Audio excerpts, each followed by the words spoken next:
Hey everyone, welcome back into the Fairbanks Evening News. Mike Schultz with you once again, taking a look at the weather.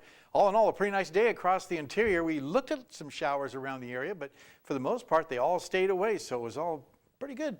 Temperature wasn't as warm as we'd like to see, and it's going to get a little cooler too. We'll tell you about that in just a little bit. Our photograph tonight, this one's sent in by Mark Schilzans. Old Glory and Rainbow, of course, there it is right there. Looking at this really nice shot there. Beautiful photograph, and as always, if you have a photograph to send, by all means, send it to photos@ktbf11.com. We'll share it with the rest of the audience.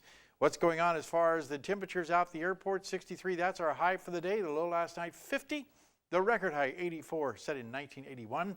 Down to 28 degrees in 1933, and your sunrise and sunset not quite under the 15-hour barrier yet. We'll approach that tomorrow.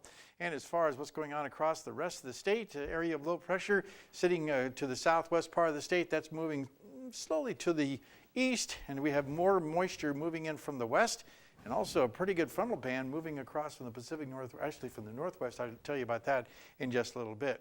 What's going on across the rest of the state? Well, it's pretty quiet. A little rain activity around Kodiak Island and some showers over Juneau and Ketchikan. Otherwise, lots of sunshine everywhere else you look. Temperature is pretty comfortable. 58 degrees at Juneau, 62 degrees at Bethel, 57 in Nome, and even 53 degrees in Barrow. How about that? And over the lower 48 weather, again, we're looking at warm temperatures over the Pacific Northwest. 84 degrees at Seattle, 85 degrees in Billings, Montana. Phoenix, 103 degrees, and very warm across the central sections of Texas. Dallas at 95. Some showers moving across the Minneapolis area. Otherwise, mainly partly cloudy to mostly cloudy up and down the eastern half of the country, and another hot day in St. Louis, 95 degrees. On the satellite and radar, a little area of low pressure helping to spawn some afternoon showers and thunderstorms across the Central Plains, and a little activity across the Gulf of Mexico, and that's about it. But as far as temperatures go, it's going to continue quite warm over much of the southern half of the country. And there's a little tropical moisture coming in across the Gulf of Mexico, which will help the folks in Texas that have also been going through a drought. So that looks pretty good for them. Now, the overall new jet stream is not calling for a whole lot of change. Once again, staying way to the north, allowing all that humid and warm air to come up from the south and continuing dry out to the west. The drought continues for much of California. All right, well, back to Alaska for tomorrow. Here's what it looks like. On the northern sections, we're looking at rain and snow showers for Barrow. Thunderstorms are possible for the Fort Yukon area, and rain expected in Nome.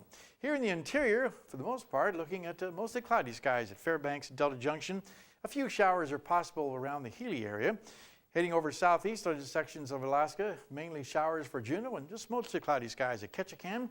While over to the southwest, we're looking at partly cloudy skies at Cold Bay. Rain is likely in Bethel and also at Kodiak Island.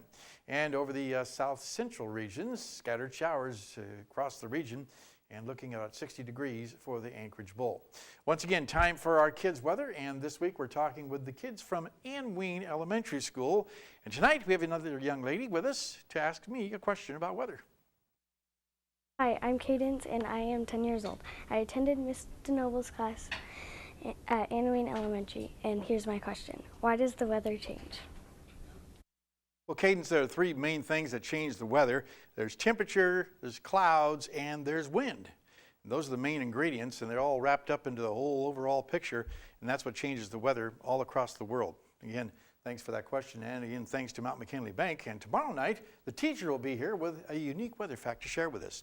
All right, here's your forecast for the Fairbanks area. Looking at an alert for colder temperatures, gardeners, you're advised to prepare your crops and plants for a frost Friday night and possibly Saturday night, as temperatures will fall to the low 30s, even the low to mid 20s in the lowest lying areas. So keep that in mind, and you want to take precautions for that.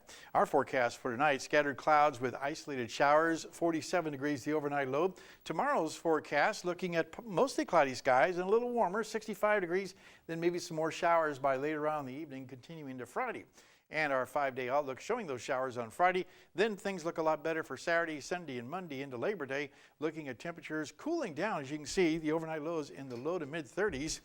Overnight lows will raise a little bit, around 40 degrees. Also looking at no precipitation in the forecast. That's good news.